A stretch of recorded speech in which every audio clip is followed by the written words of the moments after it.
Hello, I'm Gabrielle Jones, an undergraduate senior at Northern Arizona University, and I will be presenting on the detectability of surface biosignatures for directly imaged exoplanets.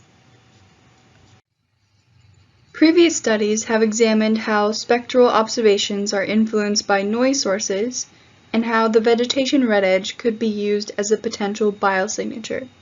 But it is currently unknown if noise sources and technological capabilities will allow for the detection of surface biosignatures on an Earth-like exoplanet. Our study modeled an exoplanet's atmosphere with Earth-like conditions and computed definitive detection times of surface biosignatures, using the Atmospheric Radiative Transfer Model SMART and the LUVOIR Noise Detection Model. So what are surface biosignatures? Well, the surface biosignatures we are focusing on are biological pigments and the vegetation red edge. They are features present in a reflected light spectrum that are created from living organisms. On the figure on the right, we have a reflected light spectrum of an orange microbial mat, and here are the specific surface biosignatures we are looking for, absorption features, and the vegetation red edge. So what are pigments? Pigments are produced by living organisms that have a color resulting from selective color absorption. Pigment absorption features are troughs in the spectra of plant and microbial life caused by biological pigments such as chlorophyll A and B, as seen on the right. They are created when primary photosynthetic molecules absorb energy from light as they process water and carbon into sugar and oxygen.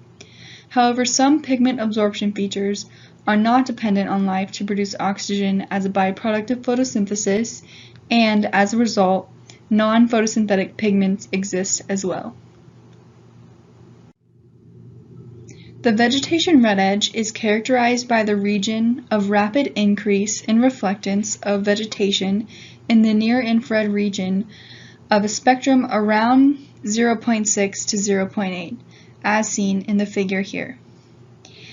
It is a spectral feature produced by the absorption of chlorophyll and other pigments in the ultraviolet and visible wavelength ranges, and the scattering of light in the near-infrared region as a result of internal cell structure, and it is indicative of photosynthetic life. So why microbial mats?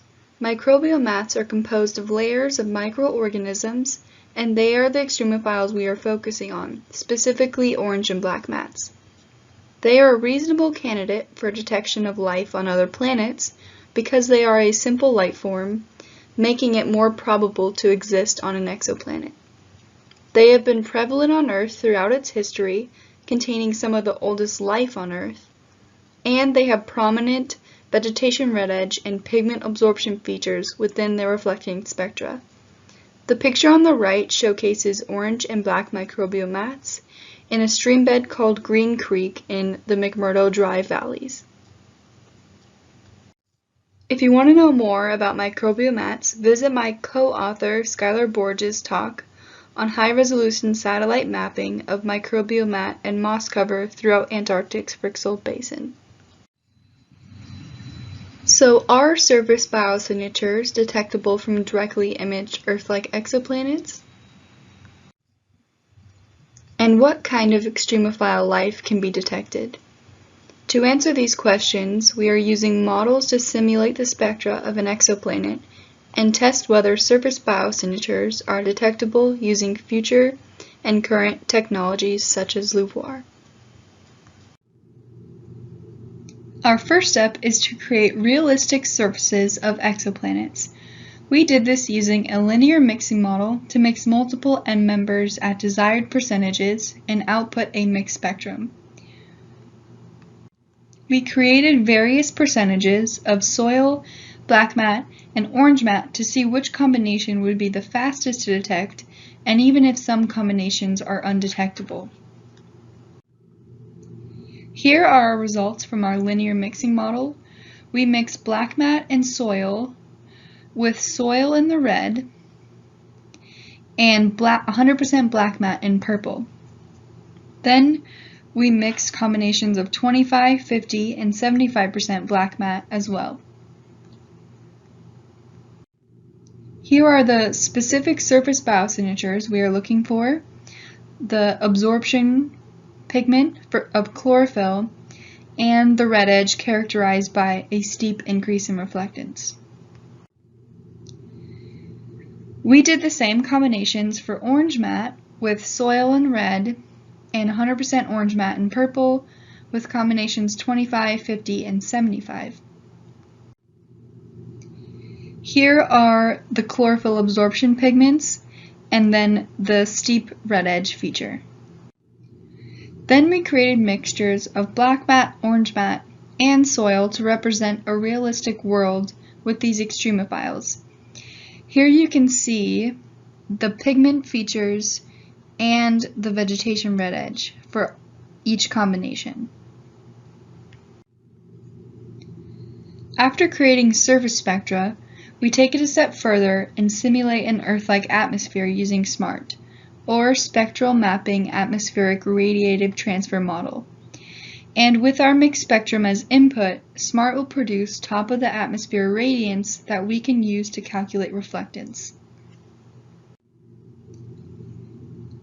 Here are our results for SMART. We used our black mat surface spectrum as input and used our output values for solar flux and radiance to calculate the reflectance for each wavelength. The spectrum contains surface biosignatures as well as key absorption bands, mostly for water vapor. Here is a comparative figure of our surface spectrum and SMART spectrum for black mat. You can see the vegetation red edge present in both spectrum and the pigment absorption feature in the surface spectrum, but it is unclear where the pigment absorption feature translated in the SMART spectrum. Here are our SMART results for orange mat, and here you could distinctly see the chlorophyll pigments and the vegetation red edge. In our comparative figure, we have the pigments and red edge again, and that translates very well in our SMART spectrum. Next, we run those radiance spectra through a LUVAR noise model to output realistic detection times for each spectrum at 10 parsecs. The detection times are calculated by how well the LUVAR noise model can tell the difference between a model with a spectrum containing surface biosignatures and a model with a spectrum that has those features scrubbed out, which in our case would be soil. We wrote a script that individually compared our mixed spectra to soil and stored the corresponding detection time values. Here are our results from our noise detection model. We created a table with the percentage abundance of each end member of our mixed spectrum and its corresponding detection time value.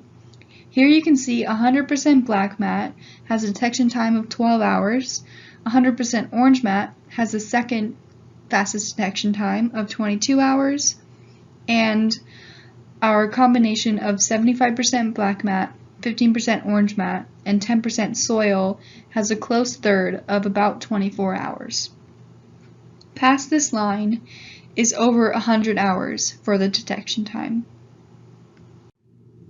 Here's a plot of our percentage abundance of orange mat and black mat with the corresponding detection time values.